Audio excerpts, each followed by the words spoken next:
হ্যাঁ, কোন নির্বাচন আগে কোন নির্বাচন পরে সেটা নিয়ে বিএনপি এবং অন্যান্য দলগুলোর মধ্যে নানা বিষয়ে দ্বিমত থাকবে, বা দ্বিমত থেকে মানে মতনৈক্য হবে গণতন্ত্রে, কিন্তু মতান্তর হবে বলে আমার মনে হয় না। 54 বছরে এরকম ঐক্যমত তো আমরা, এরকম চেষ্টা তো আমরা দেখিনি। ধরেন 72-73 তো আমাদের একেবারেই শিশুবেলা, আমার মনে নাই, বই পড়ে পড়েছি, কিন্তু 90-এর গণঅভ্যুত্থানের পর তো আমরা দেখেছি কিভাবে রাজনৈতিক দলগুলো তাদের দেওয়া অঙ্গীকার 3 জোটের রূপরেখা ভঙ্গ করেছে। ডক্টর মোহাম্মদ ইউনূসের কোনো বিকল্প পাচ্ছি না, কিন্তু অন্য উপদেষ্টাতে তো বহু যোগ্য বিকল্প আছে। আমি বহু আগে বলেছি প্রত্যেক রাজনৈতিক দল থেকে একজনকে নিতে হবে, যে স্যাক্রিফাইস করবে যে এরপর নির্বাচন হলে 5 বছর আমি আর এমপি ইলেকশন করব না, মন্ত্রী হব না, কিন্তু দেশকে একটা সার্ভিস দিই। বিশেষ করে আর কয়েকদিন পরই 21শে ফেব্রুয়ারি আমরা পালন করব আমাদের চরম গর্বের। ভাষার জন্য কোনো জাতি রক্ত দিয়েছে আর কোনো রেকর্ড নাই, আমরা এই রক্ত দিয়েছি।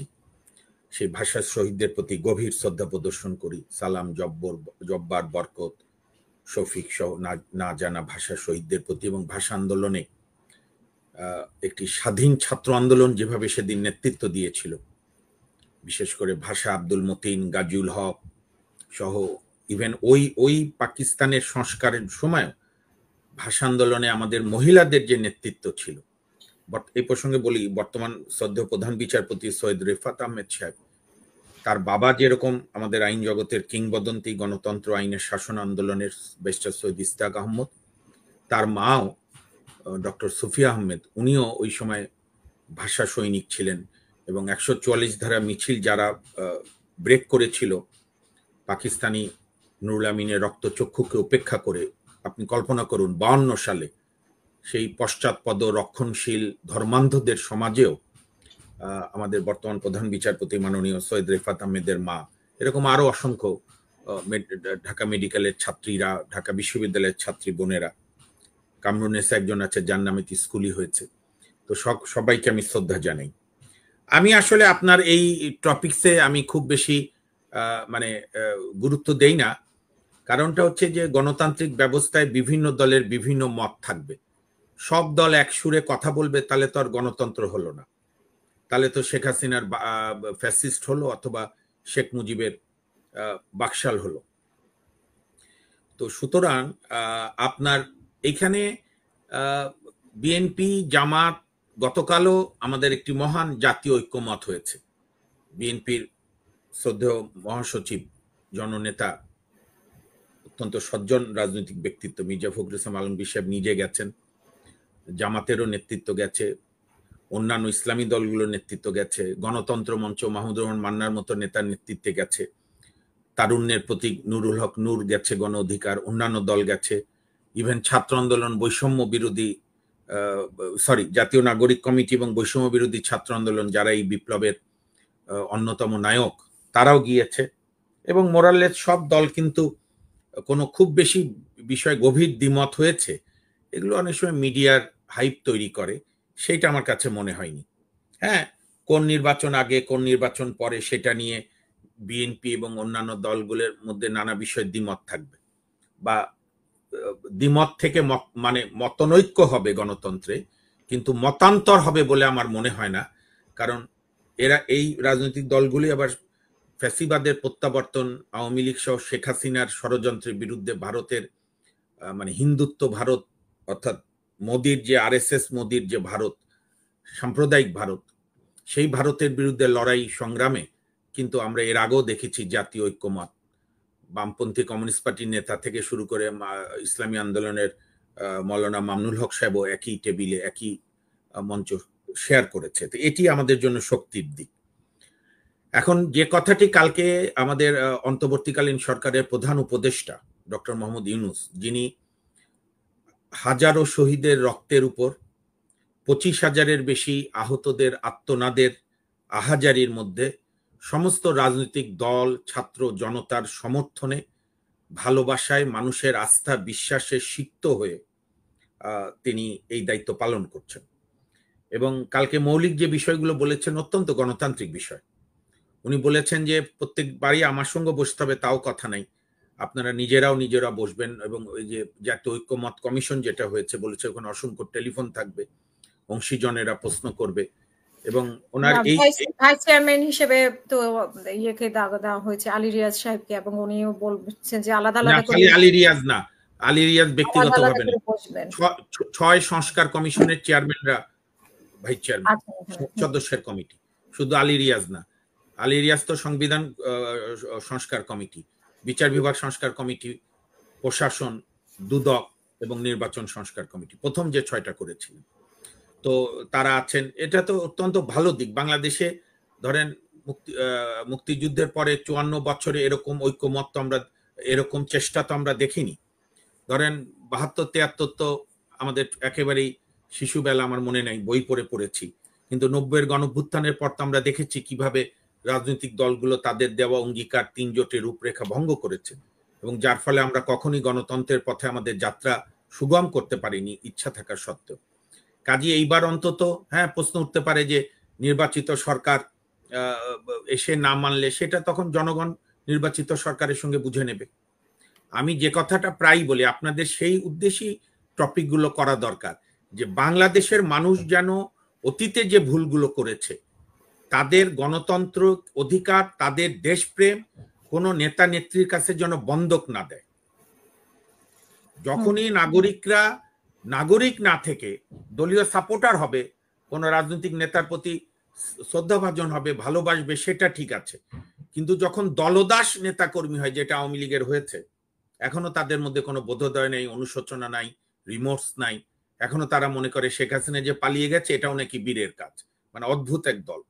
তো সে কারণেই বাংলাদেশের জনগণ যতক্ষণ অতন্দ্র প্রহরীর মতো থাকবে, নাগরিক তার নাগরিক অধিকার বজায় রাখবে, এবং তার গণতন্ত্র, তার ভোটের অধিকার, তার বাক স্বাধীনতা কারো কাছে বন্ধক দেবে না, রাজনৈতিক দলগুলোকেও প্রশ্নের মধ্যে রাখবে।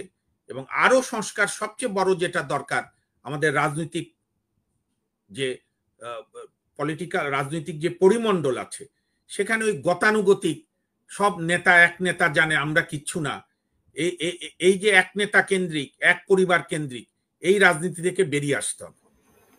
এবং গত 54 বছরে আমাদের যেটা নিদারুণ প্রবলেম হলো, আমার সামনে ছিল, আমার টেবিলে, অন্য টেবিলে আছে বোধহয়, জাতিসংঘের যে রিপোর্ট, এটা তো একটা ইউনূস সাহেব উদ্যোগটা নিয়ে অসাধারণ কাজ করেছে, যে কেউ মানুক না মানুক একটা ওয়েল ডকুমেন্টেড হয়ে থাকলো কিভাবে শেখ হাসিনা বিচার বিভাগকে, প্রশাসনকে, পুলিশকে, সরি, মিডিয়াকে আজ্ঞাবহ করে দলদাসে পরিণত করেছে। এবং যে কাজটি 72-এ করা উচিত ছিল তদানীন্তন সরকারের, মুক্তিযোদ্ধাদের তালিকা, শহীদদের তালিকা, স্বাধীনতা বিরোধীদের তালিকা, এবং আমাদের মুক্তিযুদ্ধের মেইন যে দলিল সংবিধান, সেটাকে আরো প্রো পিপল করা। তো তার বদলে এইবার তো এই ভুল থেকে আমরা শিক্ষা নিচ্ছি, এবং রাজনৈতিক দলগুলো তো এই ব্যাপারে কোনো দ্বিমত করেনি। তারাও বলেছে হার্ড কপিগুলো ওনারা দিতে পারেননি, আমার বিবেচনা এটা দেওয়া উচিত ছিল সব রাজনৈতিক দলগুলোকে। তো আমি আশা করি আজকালের মধ্যে পেয়ে যাবে। কারণ আমাদের সামনে বড় প্রশ্ন বিএনপি জামাত কি ভাবছে সেইটা না, আমাদের সামনে বড় প্রশ্ন বাংলাদেশ যেন আর লক্ষ্যচ্যুত না হয়, বাংলাদেশ যেন পথভ্রষ্ট না হয়। আমাদের দেশের শহীদরা আর কতবার রক্ত দেবে, কত মা তার আহাজারি করবে, কত স্ত্রী তার স্বামী হারাবে। কিন্তু সেটা তো বের হয়ে আসার জন্যই তো সবাই পরামর্শ দিচ্ছে। হ্যাঁ, এবং সেই জন্য সেই পরামর্শে নির্বাচন থাকতে পারে, বাট কোন নির্বাচন আগে হবে, কোন নির্বাচন দিলে পরে হবে, সেই ধরনের। এবং সংস্কার, আসলে এই সরকার দিয়ে সংস্কার হবে কিনা সেটাও তো একটা প্রশ্ন উঠেছে, যে সরকারের যে কাঠামো, সে কাঠামো নিয়ে তো প্রশ্ন আছে। কি প্রশ্ন? এই যে সরকার যাদেরকে দিয়ে গঠন করা হলো উপদেষ্টা মণ্ডলী, তাদের বিভিন্ন কার্যকলাপ নিয়ে তো প্রশ্ন আছে। ঠিক আছে, সেই জন্য তো আমরা সমস্ত রাজনৈতিক দলগুলোকে অনুরোধ করব, আমরা আইনজীবী আমাদের, আপনি আমার পরিচয়টা ভুল দিয়েছেন, আমি বারের সদস্য সুপ্রিম কোর্ট আইনজীবী সমিতির সাধারণ সম্পাদক না, সুপ্রিম কোর্ট বারের সংবিধান সংরক্ষণ কমিটির সাধারণ সম্পাদক। বড় বোন তাসমিন রানা আপা আমাকে ভালো করে জানেন, এবং আমাদের বন্ধু ব্যারিস্টার জাকারিয়া সাহেবকে অভিনন্দন। তো সুতরাং এখানে তো এই নিয়ে দ্বিমত নাই। আমাদের প্রশ্নটা হচ্ছে, যদি উপদেষ্টারা দায়িত্ব পালন না করে, উপদেষ্টা বদল হবে। আমরা এখনো ডক্টর মোহাম্মদ ইউনূসের কোনো বিকল্প পাচ্ছি না, কিন্তু অন্য উপদেষ্টাতে তো বহু যোগ্য বিকল্প আছে। আমি বহু আগে বলেছি, প্রত্যেক রাজনৈতিক দল থেকে একজনকে নিতে হবে, যে স্যাক্রিফাইস করবে যে এরপর নির্বাচন হলে 5 বছর আমি আর এমপি ইলেকশন করবো না, মন্ত্রী হব না, কিন্তু দেশকে একটা সার্ভিস দিই। আমাদের তো কোনো কিছুই নাই, যেটা ডক্টর মোহাম্মদ ইউনূস বলেছেন বা জাতিসংঘ বলেছে, আর আমরা ভুক্তভোগী। আমরা আমাদের বিচার অঙ্গনে প্রতিনিয়ত এই সমস্যাগুলো মুখোমুখি হয়েছি গত 15 বছর, বা এখনো হচ্ছি। এখনো পরিবর্তন আকাঙ্ক্ষিত হয়নি। অন্তর্বর্তী সরকারের কাজের স্থবিরতা আছে, কিন্তু তার মানে তো এই না যে সব বন্ধ করে দিয়ে যেনতেনভাবে নির্বাচন করে দিয়ে বিদায় নিতে হবে। নো, এবারের ম্যান্ডেট তা না। এবারের ম্যান্ডেট উপদেষ্টারা ব্যর্থ হলে উপদেষ্টা বদল হবে, মন্ত্রণালয় বদল হবে, কিন্তু সেই প্রসঙ্গ তো কেউ প্রশ্ন তুলছে না। মানে এই বিষয়টা সবাই শুধু সংস্কার, নির্বাচন এগুলো নিয়ে এর মধ্যে তুলবে। গতকাল তো রাজনৈতিক দলগুলো একমত হয়েছে যে তারা হার্ড কপি পড়ে আবার বসবে, তারা জোটগতভাবে বসবে, দলগতভাবে বসবে, কথা বলবে, এবং কেউ তো এখনো বলেনি। তো সুতরাং আমাদের বরং আপনাদের মতো বলিষ্ঠ সাংবাদিকদের আলাপ করা উচিত যে রাষ্ট্রের আপনি এরপরে আরো, আমি তো সাধারণ মানুষ, আরো গুণীজনদের নিয়ে আসেন, নিয়ে এসে আলাপ করেন যে বিচার বিভাগে কি সংস্কার জরুরি, কোনটা 2 মাসের মধ্যে করা যায়, নির্বাচন সংস্কারে একটা সুষ্ঠু নির্বাচনের জন্য কি যৌক্তিক সংস্কারগুলো দরকার, এগুলো নিয়ে রাজনৈতিক দলগুলো তো প্রস্তাব দিচ্ছে না। আমি তো আপনার এই টকশো বা দেশের বিভিন্ন টকশো বা অনলাইনে টকশো আমি বহুদিন বলেছি যে বিএনপি, জামাত, গণতন্ত্র মঞ্চ, ডান বাম মধ্যপন্থী ইসলামিক সব দলগুলো একটা বসে তারা একটা রোডম্যাপ দেয় না কেন, যে ডক্টর মোহাম্মদ ইউনূস সাহেব, সে উদাহরণ অর্থে আমি বলছি, সে আগামী ডিসেম্বরে নির্বাচন হবে, তার আগে আপনি এই সংস্কারগুলো করে দেন, সম্ভব, এই প্রস্তাবগুলো দেন। আপনি তো ওই যে একটা গান আছে, ববিতা লিপসিং করেছিল বহু আগে, আমার শিল্পীর নামটা মনে নেই, ক্ষমা চেয়ে নিচ্ছি, ইশারায় শীষ দিয়ে আর ওইভাবে ডেকো না আমাকে। তো ওরকম রাজনৈতিক দলের ক্ষমতা খেলার আর আমরা পার্টনার হতে চাই না।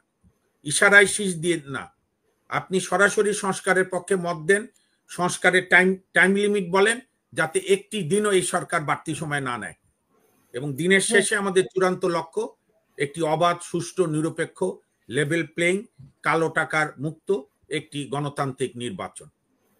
ধন্যবাদ।